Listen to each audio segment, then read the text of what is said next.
Saudações, tudo bem com você? Seja bem-vindo, eu sou o Carlos Sérgio Medeiros Leopoldino e vamos dar continuidade ao nosso curso de Física 1. Hoje falaremos da aula 49, Termodinâmica, Segunda Lei, parte 1. Quais são os objetivos da nossa aula de hoje? Entender o funcionamento das máquinas térmicas e frigoríficas e explicar o ciclo de Carnot. Tudo começa fazendo um resgate da aula anterior, onde vimos que na primeira lei da termodinâmica tínhamos na realidade uma expressão da conservação da energia, estabelecendo que qualquer tipo de transformação de energia é possível. Você viu comigo na aula anterior, né? Primeira lei da termodinâmica tem a ver com a conservação de energia. O que é que muda para a aula de hoje? A segunda lei também vai tratar da conservação de energia. No entanto, ela vai estabelecer a condição de que somente podem ocorrer alguns tipos de transformação de energia. Sendo assim, algumas delas serão impossíveis de ocorrer. Ou seja, vai existir um sentido natural da transformação de energia. Carlos, não entendi isso. Não entendi a diferença. De novo. Primeira lei, qualquer transformação de energia é possível, cinética em potencial, potencial em cinética. Só que na segunda lei existe um sentido preferencial. Vamos tentar explicar de uma forma mais simples. Se eu solto uma pedra, a tendência natural da pedra é transformar a energia potencial em cinética durante a queda. Mas é de se esperar que essa pedra, lá no chão, sozinha, se erga até uma certa altura? Ah, entendi, Carla. Então existe um sentido natural da vida. Existe. Para ilustrar bem isso, existe uma série da Netflix chamada Grit. Muito interessante essa série. Atenção para o spoiler agora, tá? O que acontece nessa série? Pessoas mortas ressuscitam, contrariando a ideia dessa seta do tempo, esse fluxo natural da transformação de energia. Na próxima aula, quando a gente estiver tratando de entropia, na segunda parte da segunda lei da termodinâmica, nós vamos estudar melhor isso, certo? Então, só para resgatar, a segunda lei da termodinâmica ela também trabalha com conservação de energia, mas ela estabelece que existe um sentido natural das transformações de energia. Ok? Bom, tendo em vista isso, você já aprendeu comigo na aula 43 em calor sensível que o calor sempre flui espontaneamente da maior para a menor temperatura. Calor é aquela energia em trânsito que vai sempre da maior temperatura para a menor temperatura, de forma espontânea. Bom, isso é o que acontece no motor de automóvel, a chamada máquina térmica, que iremos detalhar com muita atenção. Só que o contrário, gente, ocorre na máquina frigorífica, nos refrigeradores, nos condicionadores de ar.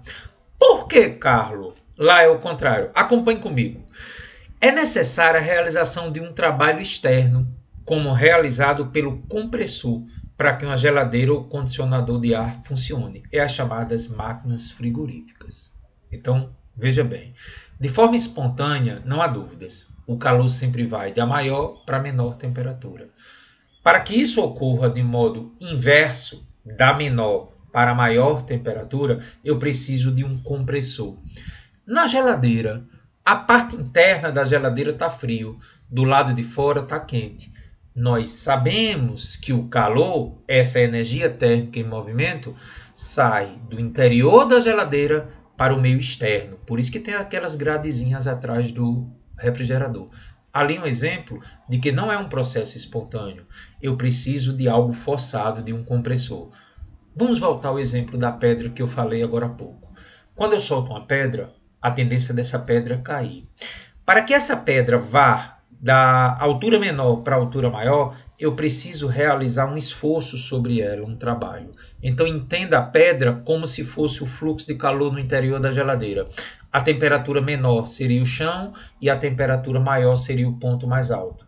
Para que esse calor vá da temperatura menor, que é o chão, para a temperatura maior, que é o ponto mais alto, eu preciso de um trabalho de um agente externo.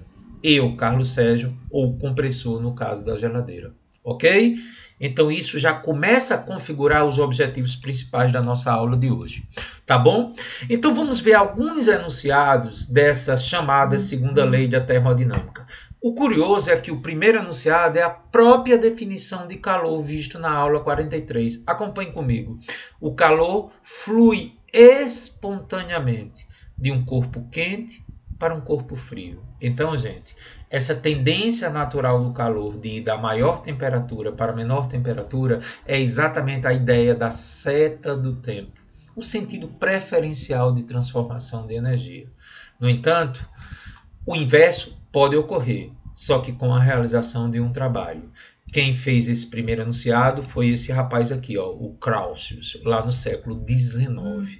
E o segundo enunciado, bem interessante, da segunda lei da termodinâmica, diz o seguinte: é impossível para uma máquina térmica, por exemplo, um motor de um carro, que opera em ciclos, vimos isso na aula anterior da primeira lei da termodinâmica, converter totalmente calor em trabalho. Aí você me diz, Carlos, não entendo a relação entre o segundo enunciado e o primeiro. De novo, o primeiro enunciado diz que o calor vai espontaneamente da maior temperatura para a menor temperatura. O segundo enunciado está dizendo que eu não posso pegar todo o calor gerado na maior temperatura e usar para fazer a máquina realizar um movimento, realizar um trabalho. Sabe por quê? O segundo enunciado é equivalente ao primeiro, porque quando eu tenho uma fonte quente, espontaneamente, parte desse calor é rejeitado para a menor temperatura.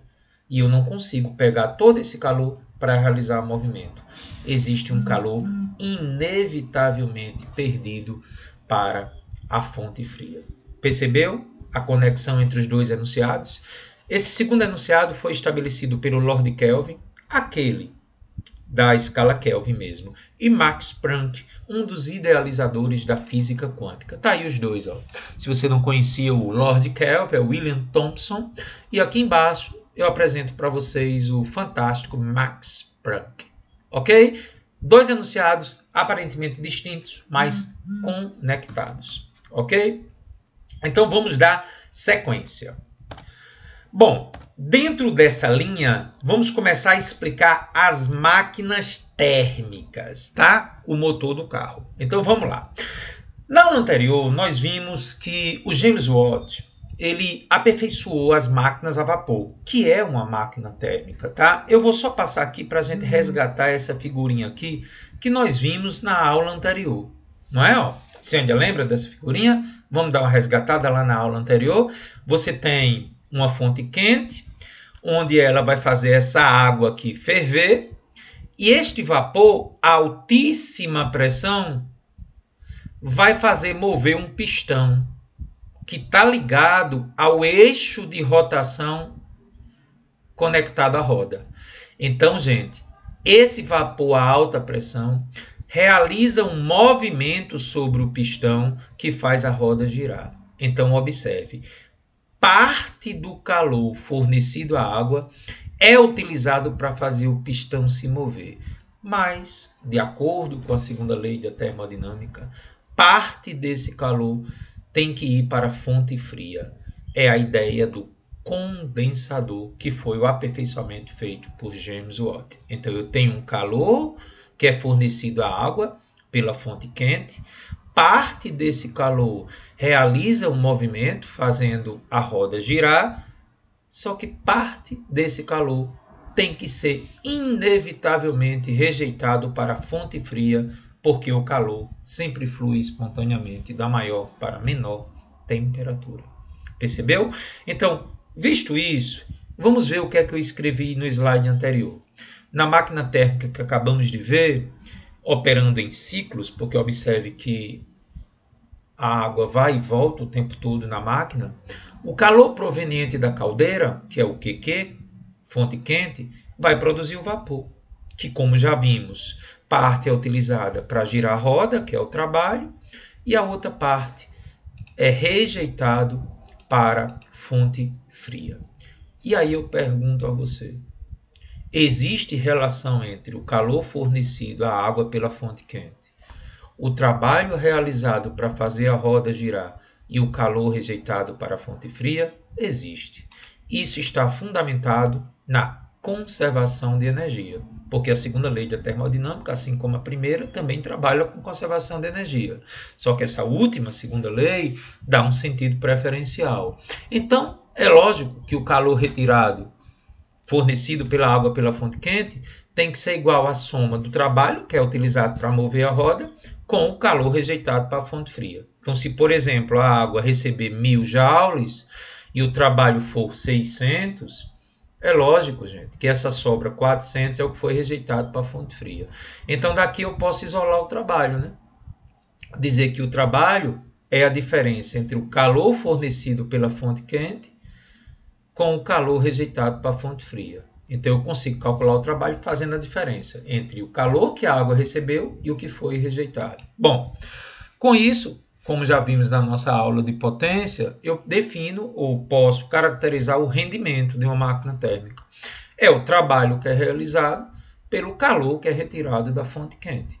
Trabalho pelo calor retirado da fonte quente me dá o rendimento. Mas olhe, o que é trabalho, Carlos? Trabalho é calor retirado da fonte quente menos o calor retirado da fonte fria. Então, eu posso substituir no lugar do trabalho calor retirado da fonte quente menos o calor retirado da fonte fria. Eu posso, então, separar aqui, ó, fica calor da fonte quente sobre calor da fonte quente menos calor da fonte fria sobre o calor da fonte quente. Tirando aqui o mínimo, aliás, nem tirar mínimo, eu divido aqui calor da fonte quente por calor da fonte quente. E aí eu tenho o rendimento, que é 1 menos calor retirado da fonte fria sobre o calor retirado da fonte quente. Ok, gente? Tranquilo? Pronto. Então, dessa forma, eu também posso, opcionalmente, calcular o rendimento pela expressão 1 menos calor retirado da fonte fria sobre o calor retirado da fonte quente. Tá? Vamos, então, ver como é que isso funciona dentro de um exercício? Bem legal? Então, vamos comigo. Uma máquina térmica operando em ciclos recebe 800 joules de calor de uma fonte quente, que seria, por exemplo, lá a caldeira que está fornecendo calor à água. E joga fora, ou seja, rejeita para a fonte fria 600 joules. Então, você já consegue calcular comigo o trabalho? Parabéns. O trabalho vai ser 800 menos 600. Até lógico, né, professor? Porque se 800 é fornecida a água e ela rejeita 600, o trabalho é só 200. E você conseguiria calcular comigo agora o rendimento? Parabéns. O rendimento vai ser o trabalho que é realizado pelo calor retirado da fonte quente. Quando eu divido, dá 0,25. Aí aqui, gente, eu posso escrever o rendimento de diversas formas, em decimal, em fração ou em porcentagem. 0,25 é a mesma coisa que 25 sobre 100, ou 25%. Então, quer dizer, gente, que apenas 25% do calor retirado pela fonte quente é utilizado para realizar movimento, realizar trabalho. Gostou dessa questão? Legal demais, né, Carlos? Muito interessante mesmo. Só que eu poderia calcular o rendimento, gente, pelaquela outra fórmula. 1 menos calor retirado da fonte fria sobre o calor retirado da fonte quente. Opcional, eu deixo para você analisar, daria o mesmo resultado, 25%. Ok? Vamos agora trabalhar uma questão um pouco mais complicada do ponto de vista matemático, mas ela segue a mesma ideia, tá? A figura mostra aquela máquina térmica agora há pouco, em que a caldeira funciona como fonte quente e o condensador como uma fonte fria. É a mesma máquina que a gente viu agora há pouco. A caldeira aqui é a fonte quente e o condensador a fonte fria. O trabalho é realizado no movimento do pistão aqui. Ok? Vamos ver o que é que a questão está querendo aí, gente. Considerando que a cada minuto a caldeira fornece, por meio do vapor, uma quantidade de calor de 1,6 vezes 10 a nona joules. Esse 10 a nona é giga, tá? G maiúsculo, é um múltiplo que a gente usa. E que o condensador, que é a fonte fria, recebe 1,2 vezes 10 a nona. Então, veja, a caldeira está fornecendo 1,6 e está sendo rejeitado 1,2. Ele quer que você calcule na letra A o rendimento. Como é que a gente vai fazer isso? Depois, na B, ele pede a potência útil. Temos que relembrar a nossa aula de potência, lá na parte de mecânica. E na letra C, ele resgata a aula 43, a aula de calorimetria. Considerando que 6 vezes 10 a terceira quilogramas de água de refrigeração fluem pelo condensador a cada minuto, e que essa água sai do condensador com temperatura 20 graus Celsius acima da temperatura de entrada, sendo o calor específico 4 vezes 10 a terceira joules por quilograma vezes graus Celsius. Ele quer saber qual é a quantidade de calor absorvida pela água. Então, aparentemente é uma questão complicada, mas ela segue os conhecimentos da aula de hoje, resgatando potência, e a aula 43, a aula de calor sensível. Então, vamos começar a resolver essa questão belíssima. Vamos resolver a letra A, onde ele pede para você calcular o rendimento. Extraindo os dados. Calor retirado da fonte quente, 1,6 vezes 10 a nona. Calor rejeitado para a fonte fria, 1,2 vezes 10 a nona. Como é que eu posso calcular, então, o trabalho e depois o rendimento? Como é que eu calculo o trabalho, Carlos? Calor retirado da fonte quente menos o calor retirado da fonte fria, que já fizemos no exercício 1. Fazendo essa diferença, 1,6 vezes 10 a nona menos 1,2 vezes 10 a nona, obtemos 0,4 vezes 10 a nona joules. E o rendimento, como já vimos no exercício 1, é só pegar esse trabalho e dividir pelo calor retirado da fonte quente. Ao fazer a divisão, corta-se as potências 10 a nona com 10 a nona, encontra o 0,25, coincidentemente, o mesmo resultado da questão anterior, que é igual a 25%. Ok? Na letra B, o que é que ele pede para você encontrar? Ele pede potência. Galera, vamos relembrar a nossa aula de potência lá no início de mecânica. A potência é a divisão da energia pelo tempo, ou trabalho sobre o tempo, porque trabalho é uma forma de energia. O trabalho, nós acabamos de encontrar 0,4 vezes 10 a nona. Opcionalmente, isso é opção, gente. Eu andei com a vírgula 3 casas, de 0,4 para 400, e o expoente veio para 6. 400 vezes 10 a sexta. Lembre que na aula de potência nós vimos que 10 a sexta é mega. 400 megajoules. E o tempo no sistema internacional tem que ser em segundos. 1 minuto, que foi dado na questão, é 60 segundos. Carlos, como é que eu calculo então a potência útil? Por que útil? Porque é aquilo que realmente a máquina está trabalhando. Não é isso? O trabalho dela. Então a potência útil é só dividir, né, gente? O trabalho pelo tempo. Como eu estou trabalhando em megajoules, a resposta vai ser em megawatts. Então essa máquina tem uma potência aí aproximada de 6,7 megawatts. E na letra C, ele pediu qual é a quantidade de calor absorvida pela água no condensador, a água de refrigeração. Quais são os dados que a gente tem? A massa da água, 6 vezes 10 a terceira quilogramas. O calor específico da água, 4 vezes 10 a terceira joules por quilograma vezes graus Celsius. Isso foi dado na questão. E a variação de temperatura, ou seja, de quanta água vai aumentar a temperatura, né? Porque a água de refrigeração entra e recebe o vapor quente, então ela vai aumentar a temperatura. Como é que nós calculamos o calor? Dá uma pausa no vídeo e vá lá para a aula 43, a aula de calor sensível. Como é que nós calculamos o calor, Carlos? Massa vezes calor específico vezes variação de temperatura. As unidades estão ok, ó. Quilograma, graus Celsius. Joguei na fórmula, fiz a continha, deu 480 vezes 10 a sexta joules, que eu posso opcionalmente escrever como 4,8 vezes 10 a oitava joules. E aí eu pergunto a você, esse foi o calor que a água absorveu a partir do vapor que foi rejeitado a partir lá da fonte quente. Então, vamos lá. Você percebeu que tinha sido rejeitado 1,2 vezes 10 a nona. E eu acabei de encontrar que o calor que a água recebeu é 0,48 vezes 10 a nona. Galera, cuidado que isso aqui é a oitava. E aqui está a nona. Então eu converti só para a gente poder comparar. A água absorveu 0,48 vezes 10 a nona do que tinha sido rejeitado. Então, essa questão é só para nos mostrar o seguinte. Quando parte do calor é rejeitado, nem todo esse calor vai ser absorvido pela água. Parte dele vai ser rejeitado para o meio externo. Foi só para isso que foi colocada essa letra C. Então, dos 1,8 vezes 10 a nona joules rejeitado, a água de refrigeração vai absorver 0,48 vezes 10 a nona ou 4,8 vezes 10 a oitava. Gostou da questão? Pois é, para a gente resgatar assuntos anteriores. E agora chegamos a um primeiro momento importante da nossa aula. Nós vamos explicar para você, gente, o motor de automóvel. Você não precisa fazer um curso de engenharia mecânica ou mecânica de automóveis para entender isso. Mas o seu objetivo é tentar compreender a física do dia a dia. Então, inicialmente, eu quero mostrar para você o funcionamento do motor de automóvel. Um dos primeiros cientistas a estudar o ciclo que define o funcionamento do motor de automóvel foi esse cara chamado Nicholas Otto, que até se criou o nome de ciclo Otto.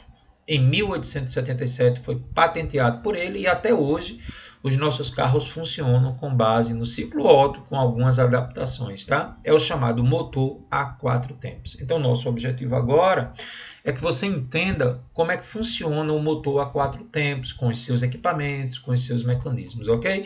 Para isso, eu apresento para você um esqueminha do motor de automóvel. Então, vamos só observar. Aqui nós temos uma coisa chamada virabrequim. Já vou adiantar que o virabrequim ele transforma o movimento ascendente e descendente do pistão em rotação lá no eixo que é conectado às rodas, tá bom? Aqui está o pistão, que é justamente o que está conectado por uma biela ao virabrequim. Nós temos aqui a chamada vela de ignição, que solta uma faísca para fazer esse combustível aqui queimar a combustão. Temos duas válvulas, uma válvula de entrada, que é por onde vai entrar a mistura de ar e vapor, que pode ser gasolina ou álcool, etanol.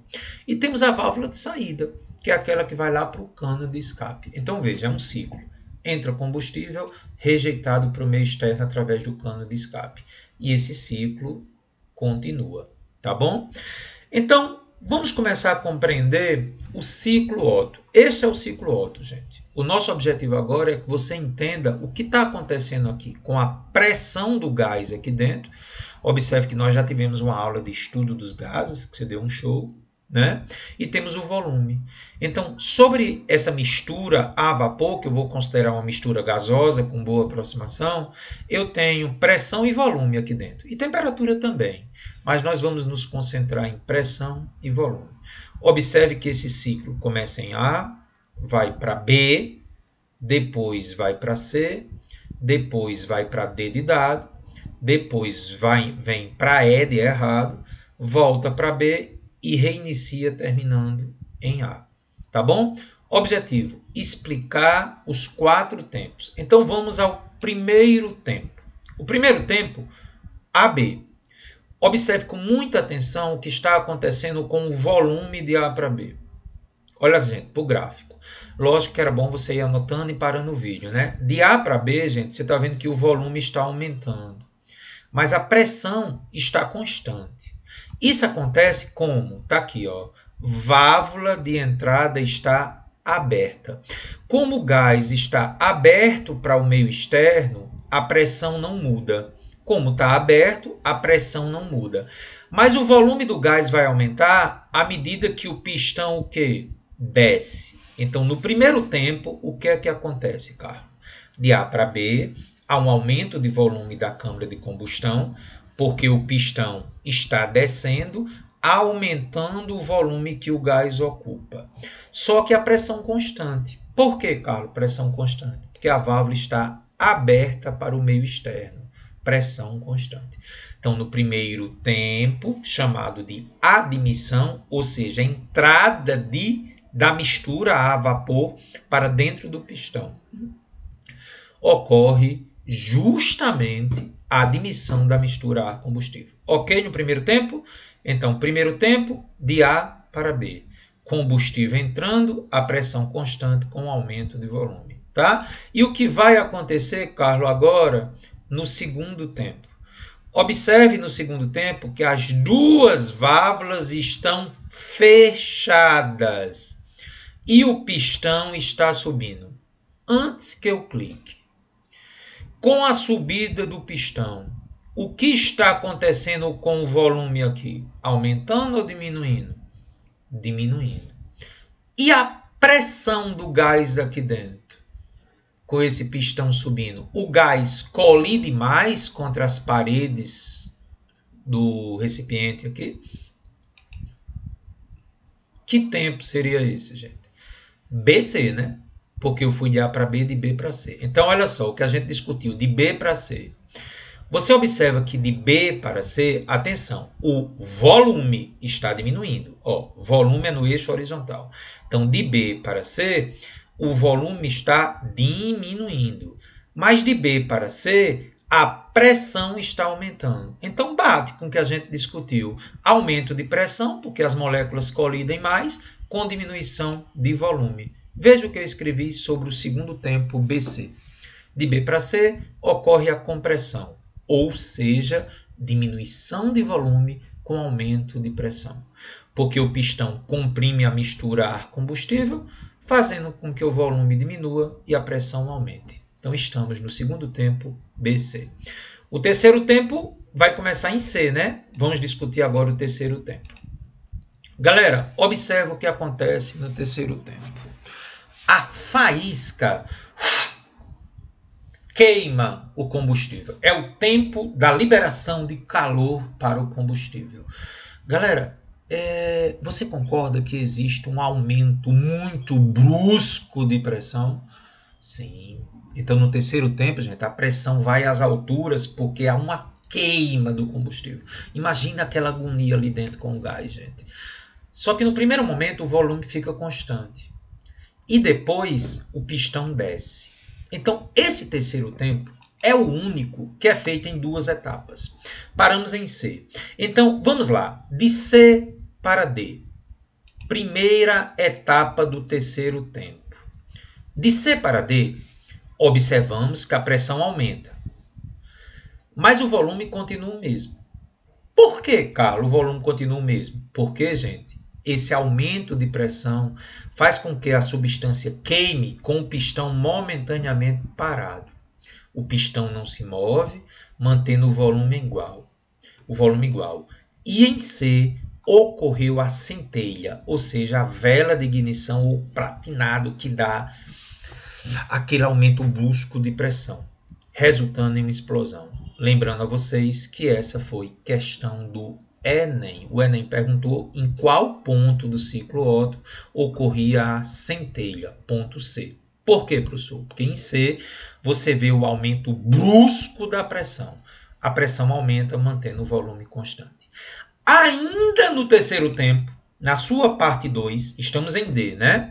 O que é que vai acontecer agora? Gente, com o aumento de volume, porque o pistão vai descer, ocorre um aliviamento da pressão. O gás não teve mais aquele calor na hora, né? Ele começa a diminuir a pressão porque está expandindo. Então, de D para E, que é a segunda parte do terceiro tempo, nós temos o aumento de volume, porque o pistão desce, com o aliviamento da pressão, né? Então, você vê nitidamente aqui, ó, de D para E, aumento de volume com a diminuição de pressão. Ok? E, finalmente, chegando em E, chegou a hora do último tempo, que é o quarto tempo. O que acontece no quarto tempo, gente? Você observa que a válvula de saída está aberta. Opa, válvula aberta, pressão constante, né? Toda vida que a válvulazinha está aberta, a pressão é constante. E o pistão começa a subir. Então, veja, eu tenho pressão constante porque a válvula está aberta. Não esqueça disso. Válvula aberta, seja de entrada ou de saída, pressão constante. E o volume está diminuindo. Então, no quarto tempo, gente, de E para B. O volume fica constante só para a abertura da válvula e depois vem de B para A, que é justamente a diminuição do volume com a pressão constante. Ok? Então, vamos lá. De E para B, o gás cede calor ao sistema e sua pressão diminui a volume constante. Ele está cedendo calor aqui, a pressão vai diminuir, porque a quantidade de moléculas está diminuindo. Então, de E para B, eu tenho diminuição de pressão, porque está saindo gás, a volume constante. E de B para A, que é a parte final do quarto tempo, os gases são expulsos. sobre a pressão atmosférica. Ok? Então, com isso, nós temos os 4 tempos do motor de automóvel. É lógico que isso ocorre aperfeiçoamento constante, tá? Pontos a destacar aqui. Onde é que ocorre a explosão? No ponto C. Tá ok? Vamos então agora ver uma questão teórica, ver se você sabe o que significa um detalhezinho nos motores. Olha, questão sobre conhecimento de vida. Costuma-se especificar os motores de automóveis com valores numéricos, 1.0, 1.6, 1.8 e 2.0, entre outros. Esses números indicam também valores crescentes de potência do motor. Você concorda com isso? Pode-se explicar essa relação direta entre a potência do motor e esses valores numéricos, porque eles indicam o volume aproximado em litros. Então vamos lá. Será que é de cada cilindro do motor? E quanto maior esse volume, maior a potência que o combustível pode fornecer? Então 1.0, 1.6 e 2.0 é de cada cilindro. E quanto maior o volume, maior a potência que o combustível pode fornecer? Será que indica o consumo de combustível? E quanto maior esse volume, maior a quantidade de calor que o combustível pode fornecer? Será que é de cada cilindro do motor? E quanto maior esse volume, maior a temperatura que o combustível pode atingir? Será que é do consumo de combustível? E quanto maior esse volume, maior a temperatura que o combustível pode fornecer? Ou será que é de cada cilindro do motor? E quanto maior esse volume, maior o rendimento do motor? E aí, o que é que você acha? Dá uma pausa aí para responder. A resposta correta, gente, é baseada nisso aqui, ó. Os valores citados correspondem ao volume total em litros da mistura ar-combustível injetada a cada ciclo. Você lembra que o motor tem 4 tempos, regidos por 4 pistões. Então, quando eu tenho um motor 1.0 com 4 cilindros, ou chamado 4 tempos, significa que em cada um dos 4 cilindros existe 0,25 litros, 250 ml. Então, se o motor é 1.0 e ele tem 4 pistões, você divide 1 litro, que é 1.0, 1.0 significa o volume em litros, por 4. Então, daria 0,25 litros ou 250 ml, tá? Uma curiosidade, na combustão da mistura gera-se energia. Gasolina ela libera 42 kJ por grama e o etanol apenas 25. Então a gasolina fornece mais potência que o etanol, que é baseado no álcool, que move o pistão e permite o movimento das rodas pela ação do virabrequim. O virabrequim, gente, eu trouxe para você aqui um desenho dele. O que é o virabrequim? É exatamente a peça que vai permitir a você transformar o movimento de subida e descida dos pistões. Observe, ó, cada pistão está num tempo diferente, ou outros acima, outros abaixo. Esses pistões, ao mover, ele faz a rotação aqui, ó. É essa rotação que converte o movimento de sobe e desce dos pistões ao eixo do veículo onde está a roda. Então, o virabrequim é o elemento que transfere a energia decorrente do movimento do pistão para a rotação do motor. Ok? E aí, galera, a resposta correta então é a letra A. Cada indicação daquela vai representar o volume de cada cilindro do motor. E quanto maior esse volume, maior a potência. Sim, porque veja, se eu tiver um motor 2.0, eu vou ter 2 litros dividido por 4. Eu vou ter meio litro de gasolina ou de etanol. Meio litro de gasolina me fornece mais energia do que 0,25 do motor 1.0. Então, letra A, questão belíssima, é a física do dia a dia. Tá bom? Chegamos agora, gente, a um aperfeiçoamento teórico do ciclo de Carnot. O ciclo de Carnot, que é o ciclo utilizado nos automóveis e todos os carros que funcionam a combustão, ele teve uma idealização teórica, ou seja, uma situação teórica de rendimento máximo. Quem estudou isso foi um engenheiro francês chamado Sadi Carnot. Em 1824, Carnot estabeleceu as condições para que uma máquina térmica operando em ciclos, como por exemplo o motor de automóvel, apresentasse o maior rendimento possível entre as temperaturas da fonte fria e da fonte quente. Evidentemente inferior a 100%, pois há sempre calor rejeitado para a fonte fria. Parou. Como assim é evidentemente menor que 100%? Galera, no início da aula nós vimos que a segunda lei da termodinâmica me disse que o calor sempre flui espontaneamente da maior para menor temperatura no primeiro enunciado. E no segundo enunciado, que é uma maneira diferente de ver a primeira, é que é impossível que todo o calor seja transformado em movimento, porque existe uma perda inevitável para a fonte fria. Então, o rendimento de Carnot estabelece as condições de rendimento máximo, porém, sempre inferior a 100%, por causa dessa limitação da segunda lei. Para isso, o ciclo idealizado por ele seria composto por 4 transformações. Então, continua sendo um ciclo, só que, diferentemente do ciclo Otto, ele estudou as condições para as quais eu conseguisse, teoricamente, o rendimento máximo. Eu teria que ter 2 transformações a temperaturas constantes, que é a isotérmica, e 2 transformações sem haver troca de calor com o meio externo. Aí é que está a impossibilidade e por ser teórico. Eu não consigo transformações rigorosamente adiabáticas, porque para isso eu teria que retirar todo tipo de atrito, que é impossível. Então entende por que o ciclo de Carnot é teórico? Porque eu não consigo eliminar o atrito do funcionamento do motor. E aí, galera, esse é o ciclo teórico idealizado por ele.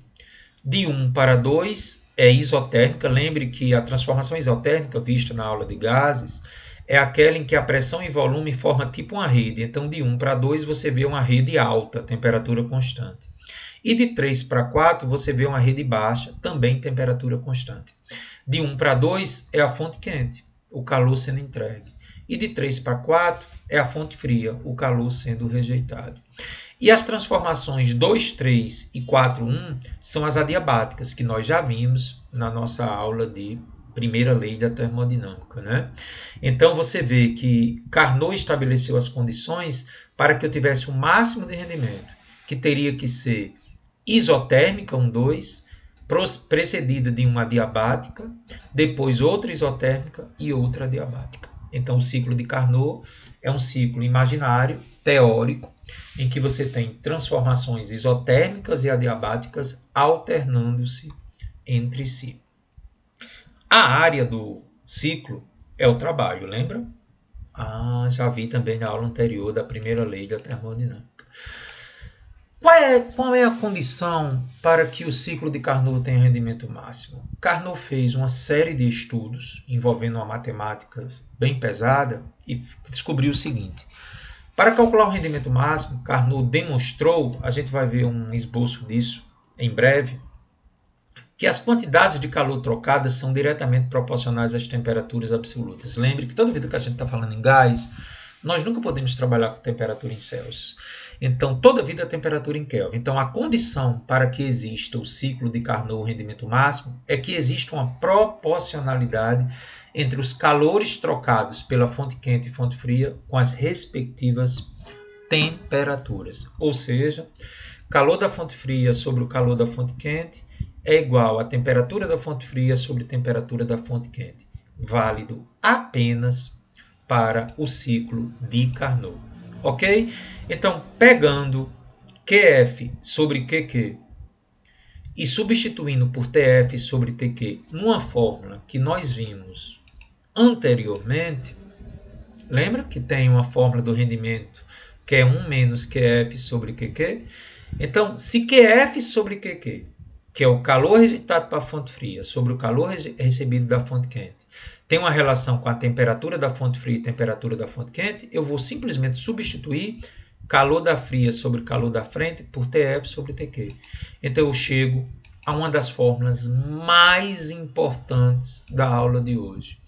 É a fórmula do rendimento máximo teórico do ciclo de Carnot, onde TF é a temperatura da fonte fria em Kelvin, TQ é a temperatura da fonte quente em Kelvin. E o rendimento máximo teórico, porque como já vimos, não é possível eliminar todo o atrito, é dado por essa fórmula, tá? Nenhuma máquina térmica operando em ciclos entre as temperaturas da fonte fria e quente pode ter rendimento igual ou superior à máquina de Carnot. Porque se isso acontecer, gente, a segunda lei da termodinâmica estaria sendo violada. Então vamos tentar entender. O rendimento máximo de Carnot é um limite teórico impossível de se atingir.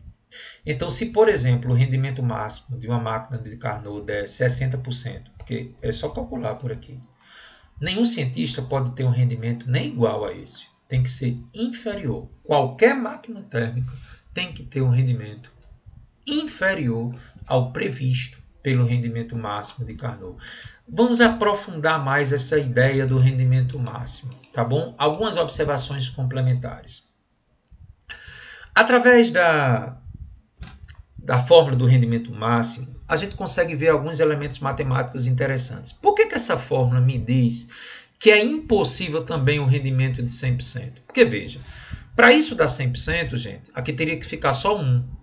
E para isso acontecer, a temperatura da fonte fria teria que ser 0, porque 0 dividido por qualquer coisa é 0. Mas nós sabemos, lá na aula de termometria, que é impossível atingir o zero absoluto. Então, por termometria, eu também consigo mostrar que é impossível o rendimento ser 100%. Porque para isso acontecer, a temperatura da fonte fria teria que ser 0 Kelvin. E nós sabemos que o zero absoluto é impossível de ser atingido. Um outro aspecto interessante é que isso acaba sendo conhecido por alguns autores como a terceira lei da termodinâmica, que é impossível atingir o zero absoluto. Tá? É uma coisa que existe para alguns cientistas. A terceira lei da termodinâmica, não é muito cobrado isso em exames, é impossível atingir o zero absoluto, porque seria um complemento das ideias da segunda lei da termodinâmica. Um outro detalhe importante é que quanto maior a diferença entre a fonte fria e a fonte quente, maior o rendimento máximo. Então, se um engenheiro conseguir hoje uma liga metálica que consiga fazer com que a temperatura dentro de um motor consiga atingir valores mais altos, já que a temperatura da fonte fria é constante, quanto maior a diferença entre a fonte quente e a fonte fria, maior o rendimento máximo a ser calculado. E, finalmente, o rendimento máximo, gente, por incrível que pareça, ele não depende se é gasolina, álcool, óleo, não depende. A fórmula me diz que esse rendimento máximo somente depende da temperatura da fonte fria e temperatura da fonte quente. Então, simplificando. Carlos, qual é o rendimento máximo de uma máquina? É só procurar as duas temperaturas, gente, e jogar na fórmula. Esse é o rendimento máximo teórico previsto por Carnot. E nenhuma máquina pode ter rendimento igual ou superior a ele. Tá bom? Esse exercício a seguir é muito interessante do ponto de vista teórico. Acompanhe comigo. Uma das grandes contribuições para a ciência do século XIX foi a introdução por Carnot, em 1824, de uma lei para o rendimento das máquinas térmicas, que veio a se transformar na lei que conhecemos hoje como segunda lei da termodinâmica. Na sua versão original, a afirmação de Carnot era: todas as máquinas térmicas reversíveis, operando entre duas temperaturas, uma maior e outra menor, têm a mesma eficiência ou rendimento. E nenhuma máquina operando entre essas temperaturas pode ter eficiência maior do que uma máquina térmica reversível ideal. Eu vou ter que adiantar a palavra reversível. A palavra reversível, gente, é aquela que não perde calor por atrito. E a gente viu que isso é uma das condições para a máquina de Carnot. Então, uma coisa reversível é que você consegue voltar ao mesmo ponto inicial sem nenhuma perda de energia. Tá bom? É nesse sentido que se estabelece a máquina de Carnot. Com base no texto e nos conhecimentos sobre o tema, é correto afirmar. Será que é A? A afirmação, como formulada originalmente, vale somente para máquinas a vapor, que eram as únicas que existiam na época de Carnot. A afirmação de Carnot introduziu a ideia do ciclo de Carnot, que é o ciclo que opera ainda hoje nossas máquinas térmicas. Letra C. A afirmação de Carnot sobre máquinas térmicas pode ser encarada como uma outra maneira de dizer que há limites para a possibilidade de aprimoramento técnico, sendo impossível obter uma máquina com rendimento maior do que a de uma máquina térmica ideal.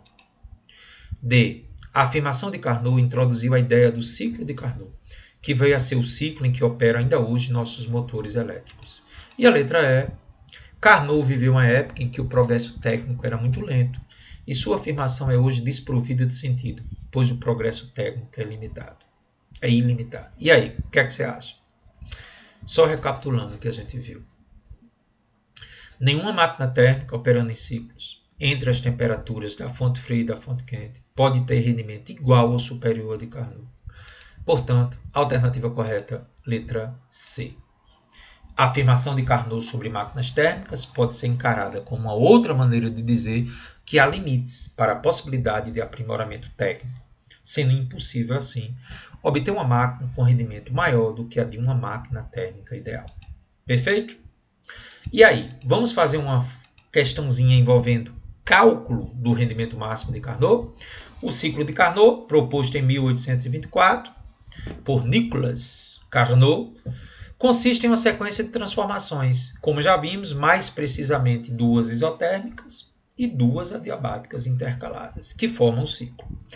Na sua máquina térmica, o rendimento seria maior quanto maior fosse a temperatura da fonte quente. Sim, porque se eu tenho a maior temperatura da fonte quente, em relação à fria, eu vou ter o maior rendimento. No diagrama, o ciclo a seguir, temos um ciclo de Carnot operando entre 800 Kelvin e 400 Kelvin. Está aí. Nós já vimos isso agora há pouco, né? As isotérmicas seriam a rede mais alta, essa daqui, e essa de baixo. E as duas adiabáticas são essas duas pontes ligando a parte de cima com a de baixo. Muito bem. O que a questão quer? Admitindo que o ciclo opera com a fonte quente recebendo 1000 joules de calor. Então, gente, a fonte quente forneceu 1000 joules de calor à máquina. Responda. Em que consistem os termos transformações isotérmicas e adiabática? Qual é o rendimento da máquina de Carnot? E a máquina vai realizar um trabalho. Qual é o valor desse trabalho? Então, veja, questão muito interessante. A letra A é bem simples. Transformação isotérmica, temperatura constante. E transformação adiabáticas são aquelas que o quê? Lembrando da nossa aula da primeira lei, que não troca de calor com que não há troca de calor com o meio externo. Tranquilo, né? Letra B é fazer o cálculozinho. Gente, como é que se calcula o rendimento máximo de Carnot? Dá uma pausa no vídeo e volta aí. O rendimento máximo de Carnot, eu preciso das duas temperaturas. A da fonte quente, que é a maior, que é 800, e a da fonte fria, que é 400. Jogou na formulazinha do rendimento máximo, 1 menos temperatura da fonte fria sobre temperatura da fonte quente. 1 menos 0,50, 0,50. Então, o rendimento máximo teórico dessa máquina de Carnot é 50%. E na letra C, quer saber o trabalho. Então, eu pergunto a vocês, se o rendimento é 50% e eu forneci 1000 joules, aqui é joules, tá, gente? Tem um errinho aqui. Como é que eu posso calcular o trabalho? Rendimento é o trabalho sobre o calor da fonte quente. Lembre que o rendimento é sempre trabalho dividido pelo calor da fonte quente.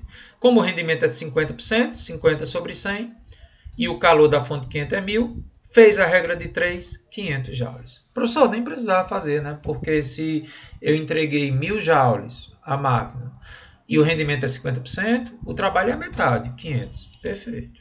Parabéns. Isso aí. Tá bom? Esse exercício é um exercício espetacular lá da Paraíba. Parabéns ao UFPB. Gostei muito dessa questão. Anote aí, questão top para o seu concurso.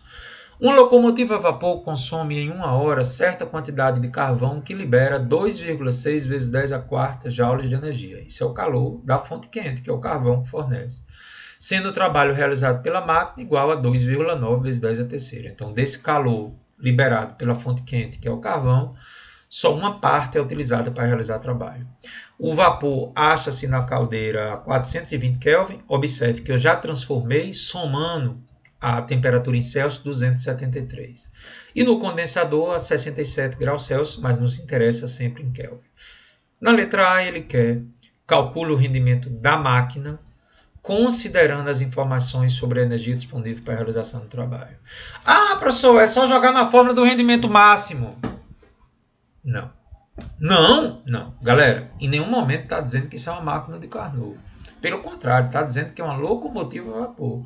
Então, eu não posso usar aquela fórmula. Não, gente. Aquela fórmula ali é só para o rendimento máximo. A questão não está pedindo o rendimento máximo. A questão está pedindo o rendimento da máquina. Até porque ela não é uma máquina de Carnot.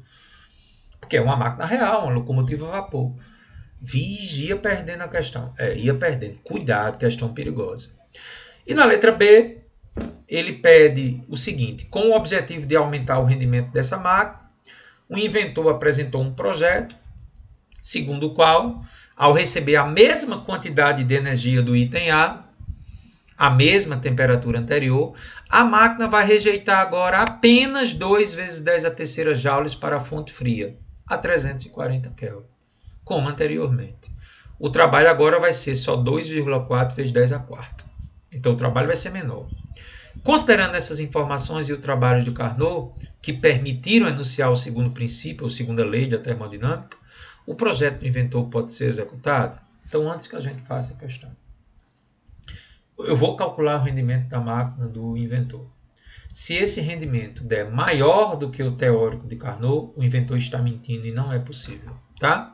Mas antes vamos fazer logo a letra A. Na letra A, foi retirado da fonte quente 2,6 vezes 10 a quarta joules. Deixa eu só voltar um pouquinho, né? Para a gente resgatar a letra A. Então, na letra A, ó, a máquina está recebendo 2,6 vezes 10 a quarta de energia e está realizando um trabalho de 2,9 vezes 10 a terceira. Então, eu posso calcular o rendimento dividindo o trabalho pelo calor retirado da fonte quente, né? Ah, professor, entendi. Vamos calcular esse rendimento, então. Simples, né? O trabalho que foi realizado, que é 2,9 vezes 10 a terceira, dividido pelo calor retirado da fonte quente, que é 2,6 vezes 10 a quarta. Para deixar as mesmas potências, gente, 2,9 vezes 10 a terceira eu escrevi como 0,29 vezes 10 a quarta.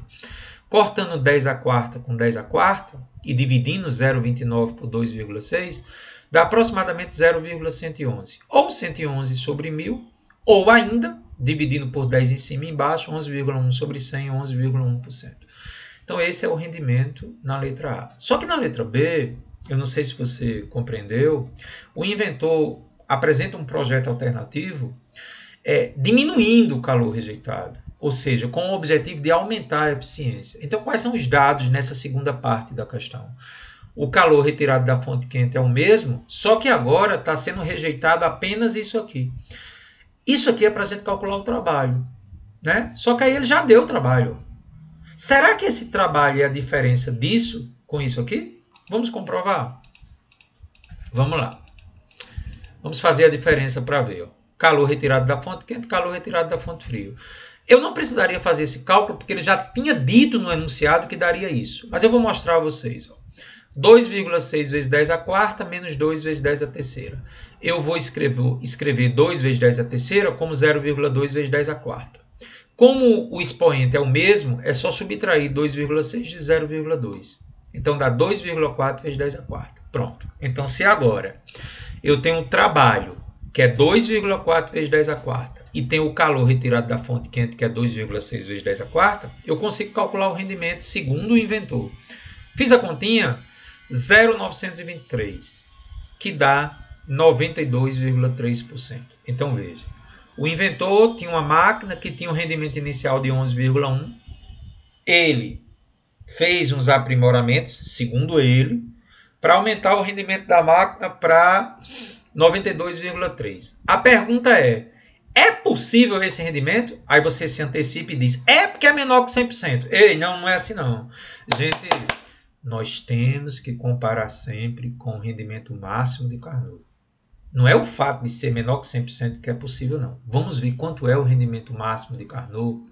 Eu preciso saber quais são as duas temperaturas. E será que a questão já deu as duas temperaturas? Deu, gente. Lá no início, 340, que é a fria, que é a menor, e 420. Quando eu jogo no rendimento máximo teórico de Carnot, 1 menos 340 sobre 420 e faço a continha, o rendimento máximo teórico possível para essa máquina, funcionando com as temperaturas do enunciado, é de apenas 19%. Galera, não há dúvidas que o inventor está mentindo. O rendimento da máquina dele superou em muito o de Carnot. Essa máquina não pode ter rendimento nem igual a 19%. Então, conclusão, a máquina não pode ser construída, porque o rendimento da máquina, baseado nas informações do inventor, está superando o rendimento máximo teórico de Carnot. E aí essa máquina iria violar a segunda lei da termodinâmica. Tá bom? Questão maravilhosa, muito bonita mesmo, tá? E a parte final da nossa aula vai explicar para você agora as máquinas frigoríficas, tá bom? Que são os refrigeradores, os condicionadores de ar. Para que essas máquinas possam operar, como já vimos agora há pouco, é necessário a existência de um compressor, de um trabalho. Por quê, gente? Porque as máquinas frigoríficas não funcionam de forma espontânea como o motor de um carro que vai do quente para o frio. Elas vão funcionar fazendo com que o calor que existe no ambiente frio seja rejeitado para um ambiente quente. Isso é contra a tendência natural do calor. É preciso trabalho externo, ou seja, um compressor. Então esse é um esquema simplificado. A fonte fria é o interior da geladeira. Vamos falar de geladeira, mas poderia ser um condicionador de ar. Então, do interior da geladeira eu preciso ligar na tomada, que é o compressor, o trabalho. Então, gente, esse trabalho agindo junto com o calor retirado da fonte fria é rejeitado para a fonte quente, que está do lado de fora. Então veja o fluxo. Calor retirado da fonte fria, mais o trabalho realizado pelo compressor tem que ser igual ao que é rejeitado para a fonte quente, para garantir, evidentemente, a conservação de energia. Ou seja, o trabalho mais o calor retirado da fonte fria tem que ser igual ao calor rejeitado para a fonte quente. Isolando o trabalho, calor da fonte quente menos o calor da fonte fria. Ora, chega um momento importante, porque agora nós vamos definir, veja bem, não é rendimento. Rendimento é para máquinas térmicas. Agora é chamado de eficiência ou coeficiente de performance. Cuidado que alguns livros de física alteram isso aí, tá? Coeficiente de performance é um nome utilizado para as máquinas frigoríficas, inclusive ele é mais recomendado. Mas alguns autores ainda trabalham com a palavra eficiência. Galera, preste atenção. Vamos tentar entender como definir esse coeficiente de performance. Pense comigo. Gastando a mesma energia. Se você conseguirá retirar mais calor do interior da geladeira, você consegue um maior coeficiente de performance ou eficiência? Sim. Por definição, a eficiência, ou mais recomendado, coeficiente de performance, sempre é definido como a divisão da quantidade de calor retirado da fonte fria pelo trabalho realizado pelo compressor. Então, por que é que a fórmula é assim? Porque para o mesmo trabalho, para o mesmo denominador, quanto maior o calor retirado da fonte fria, maior o meu coeficiente de performance. Na prática, máquinas frigoríficas reais, como o refrigerador doméstico, têm um coeficiente de performance aproximadamente 5 e um condicionador de ar aproximadamente 2,5, tá bom? Então, essa é a maneira de você calcular o coeficiente de performance. Calor retirado do interior da geladeira da máquina frigorífica pelo trabalho realizado, tá bom? Bom, nas condições dessa coeficiente de performance máximo ou eficiência máximo, nós vamos ter a mesma relação já de Carnot nas máquinas térmicas. QF sobre QQ é igual a TF sobre TQ. Lembre que essa foi a condição de Carnot para que você tivesse o rendimento máximo. Nesse caso, a eficiência máxima ou coeficiente de performance máximo. Então, da formulazinha do coeficiente de performance, vamos só voltar para lá. O coeficiente de performance é o QF sobre o trabalho. Só que trabalho é QQ menos QF. Então, anote aí. Você vai substituir o trabalho por QQ menos QF para achar o coeficiente de performance nas condições de eficiência ou coeficiente de performance máximo. Feito isso, gente, e trabalhando um pouquinho de matemática, eu dividi tudo por QQ aqui. Isso é um artifício matemático. QF sobre QQ é igual a TF sobre TQ, tá vendo? QQ sobre QQ é 1 e QF sobre QQ é TF sobre TQ. Tirando o mínimo aqui embaixo, TQ dividido por 1, TQ vezes 1, TQ. TQ por TQ1 vezes TF. E trabalhando a matemática disso aqui, eu vou deixar para você fazer, TQ vai cortar com TQ. Ou seja, tudo isso para mostrar a você que existe uma fórmula para eficiência máxima ou coeficiente de performance máximo. Se você quiser saber o coeficiente de performance máximo de uma máquina frigorífica, basta conhecer, assim como lá no rendimento máximo de Carnot, a temperatura da fonte fria e a temperatura da fonte quente. Máquina frigorífica de Carnot. Esse é o coeficiente de performance ou eficiência máxima teórica. Só jogar nessa fórmula. Então, de posse de todas essas informações, eu preparei para você uma questão muito legal para a gente ficar bem tranquilo. Eu gostaria só que você realmente anotasse essas fórmulas aí e só passasse para o exercício depois que você tiver anotado, para a gente poder contextualizar nesse penúltimo exercício da nossa aula. Uma máquina frigorífica operando em ciclos retira 1.500 joules do seu interior, que é a fonte fria, que está a uma temperatura que não pode ser em Celsius, tem que transformar para Kelvin, e envia para a fonte quente 1.800, a uma temperatura que também tem que ser em Kelvin. Ele quer que você ache o trabalho. Galera, como é que eu acho o trabalho? Só fazer a diferença. 1.800 menos 1.500. 300, né? Sempre assim. Você subtrai os dois calores. E, gente, como é que eu encontro a eficiência dessa máquina frigorífica? Atenção, não é uma máquina frigorífica de Carnot. Eu não posso usar essa fórmula. Por quê? É uma máquina que ele está dizendo que é uma máquina frigorífica qualquer. Qual é a fórmula da eficiência para uma máquina frigorífica? QF sobre W. Quem é o calor rejeitado da fonte fria? 1.500. Quem é o trabalho? 300. Então a eficiência é 5. Professor, teria como saber se essa máquina é uma máquina frigorífica de Carnot? Teria. Só é jogar naquela formulazinha que demonstramos. As temperaturas em Kelvin, pego menos 3 somo 273 e 27 somo 273. E a formulazinha que você anotou, que demonstramos, é a eficiência máxima teórica. Só depende das temperaturas. Então você precisa compreender bem essa diferença, gente. Na letra B, a gente calculou a eficiência a partir do calor da fonte fria e o trabalho. E na letra C, nós estamos calculando a eficiência máxima teórica considerando as condições de uma máquina frigorífica de Carnot, que existe uma fórmula própria conforme demonstração. TF sobre TQ menos TF, tudo em Kelvin. Deu 9. Então veja, a máquina da questão tem uma eficiência de 5 e a máquina frigorífica de Carnot, condições ideais, seria aquela máquina que tivesse um coeficiente de performance ou eficiência 9. Comprovando que nenhuma máquina frigorífica pode ter coeficiente de performance ou eficiência igual ou superior a uma máquina frigorífica de Carnot. Tá certo? Que é justamente o que a gente colocou aí. Tá bom? E para encerrar, vamos explicar como funciona a geladeira da sua casa. Olha que legal, né, gente? Você já entendeu o motor de automóvel, agora você está entendendo a geladeira. Inicialmente, vamos ver os componentes principais da geladeira. Nós temos o compressor, que é onde vai ter o trabalho. Nós temos o condensador, também conhecido por radiador, que é por onde o calor vai ser rejeitado para o meio externo, né, gente? Está sempre quentinho aqui. Nós temos um tubo capilar, que danado é isso. E nós temos, gente, o congelador, que também é conhecido por evaporador. Então, vamos lembrar a nossa aula de calor latente, a aula 44. Evaporação é a passagem de líquido para vapor. Então, é neste momento aqui que está tendo uma passagem de líquido para vapor, porque é evaporador.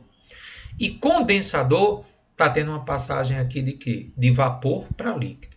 Então, é isso mesmo, gente. A substância refrigerante que percorre toda a tubulação da geladeira, ora está no estado líquido, ora está no estado gasoso. Tá bom? Isso que está aqui é um desenho esquemático desses 4 elementos e o que é que cada um vai fazer. Tá? Mas de antemão já temos o trabalho no compressor, já temos o calor rejeitado para a fonte quente aqui no radiador e já temos aqui, gente, o calor absorvido pela substância, que é o calor retirado do interior da geladeira. Preste atenção. QF é um calor que está sendo retirado do interior da geladeira. QF, retirado da fonte fria. E QQ é um calor que é rejeitado pela parte de trás da geladeira. Para isso acontecer, o compressor realiza um trabalho, tem que estar ligado na tomada. Vamos entender agora como é que vai funcionar o ciclo no refrigerador. A primeira coisa é o compressor. O compressor, gente, é onde tem energia elétrica. O que é que o compressor faz, Carlos? Observe, G é gás, B é baixa e P pressão. Então, o gás está a baixa pressão. Quando entra no compressor, o compressor aumenta a pressão sobre o gás. Olha o que eu escrevi aqui. O compressor é movido por um motor ligado a uma tomada. Ele tem a função de aumentar a pressão e a temperatura do gás refrigerante, fazendo circular pela tubulação interna. Lembre que no Enem caiu onde ocorria a formação da centelha no motor do carro. E nessa questão ele pode perguntar onde é que ocorre o aumento de pressão na geladeira. É no compressor. Então a função do compressor é aumentar a pressão, obrigando a substância no estado gasoso a circular pela geladeira. Depois que ela sai do compressor, gente, ela chega no radiador, que é o condensador. Então, o que é que o condensador vai fazer? Vai transformar gás em líquido. Então, o gás, ao perder calor, rejeita o calor. Lembre, a passagem de gás para líquido é exotérmica. Vimos isso na aula de diagrama de fases. Exotérmica, libera calor. Então, calor é rejeitado para a fonte quente. É no radiador ou condensador que ocorre a passagem do estado gasoso para o estado líquido. Depois que ela passa pelo condensador ou radiador, ela vem para uma válvula descompressora. Aqui é muito interessante. Qual é a função da válvula descompressora? O que é a válvula descompressora? Veja o que é. É um estreitamento da tubulação. Esse estreitamento da tubulação, gente, ele tem uma única função: aumentar a velocidade para diminuir a pressão.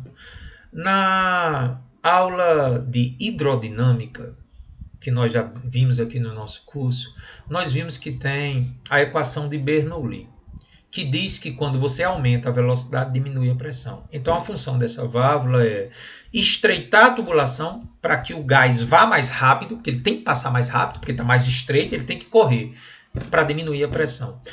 E por que eu vou diminuir a pressão na válvula descompressora? Para permitir a evaporação no congelador. E para evaporar, ele recebe calor do interior da geladeira. Então, olha que mecanismo massa. Enquanto a função da válvula descompressora é diminuir a pressão para que ele possa evaporar, absorvendo calor do interior da geladeira, a função do compressor é aumentar a pressão para que ele possa passar do estado gasoso para o líquido no condensador. Então, em resumo, no congelador, a substância recebe calor do interior da geladeira. O compressor aumenta a pressão para que esse calor que ela recebeu do interior da geladeira rejeite para o meio externo, que aí tem que somar com o trabalho do compressor. A soma dos dois dá exatamente o calor rejeitado para o meio externo. Ok? Então, muito interessante o funcionamento da geladeira. E o nosso exercício final, que foi do Enem, é sobre a geladeira. Vamos a ele para encerrar a nossa aula de hoje. A invenção da geladeira proporcionou uma revolução no aproveitamento dos alimentos, ao permitir que fossem armazenados e transportados por longos períodos. A figura apresentada ilustra o processo cíclico de funcionamento de uma geladeira, em que o gás no interior de uma tubulação é forçado a circular entre o congelador e a parte externa da geladeira. Ele está dizendo que é o gás, mas na realidade a gente sabe que ele oscila, às vezes gás, às vezes líquido, né? É por meio do processo de compressão lá no compressor, que ocorre na parte externa, e de expansão lá no congelador, que ocorre na parte interna, que o gás proporciona a troca de calor entre o interior e o exterior da geladeira, que nós acabamos de discutir isso. Então, essa questão aí foi do Enem, tá aí o desenho esquemático que a gente viu agora há pouco, ó. Calor rejeitado do interior da geladeira mais o trabalho, que é rejeitado para a fonte quente. A questão quer, então, que você diga qual é a alternativa correta no processo de transformação de energia envolvido no funcionamento da geladeira. Vamos lá. Será que a expansão do gás é um processo em que a energia é cedida para o resfriamento da parte interna da geladeira? Será que o calor flui de forma não espontânea da parte mais fria no interior para a parte mais quente? Será que a quantidade de calor cedida ao meio externo é igual ao calor retirado?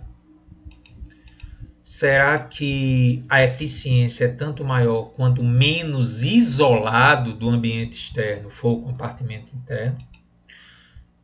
ou a energia retirada do interior pode ser devolvida à geladeira abrindo a sua porta, o que reduz o consumo de energia. E aí, galera? O que é que vocês acham? Qual vai ser a alternativa correta?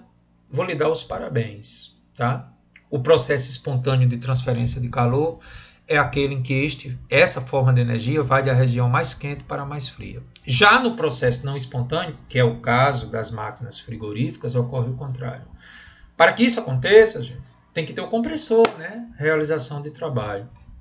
O fluxo de calor que ocorre da geladeira vai da área mais fria para a área mais quente, que é um processo não espontâneo, no qual é necessário a realização de um trabalho responsável pelo funcionamento da geladeira. Então, a alternativa correta dessa questão será a letra o quê? Vamos só voltar aqui, gente. Seria que letra? Letra B de bola, tá? O calor flui de forma não espontânea da parte mais fria para a parte mais quente. Por que não é a C, Carlos? Ele está dizendo que a quantidade de calor cedida ao meio externo é igual ao retirado da geladeira? Não, gente, não pode ser igual porque tem um compressor. Então, letra B. A geladeira é um processo não espontâneo, porque nós precisamos ter o quê? A presença de um compressor. Ok? Com isso, encerramos a nossa primeira parte da segunda lei da termodinâmica, uma lei importantíssima na física. E a próxima aula fecha a parte de termologia falando um pouquinho de entropia, esse conceito enigmático e que hoje ainda é motivo de muita discussão em física, tá bom? Então agradeço a você, seja muito feliz, nos veremos em breve.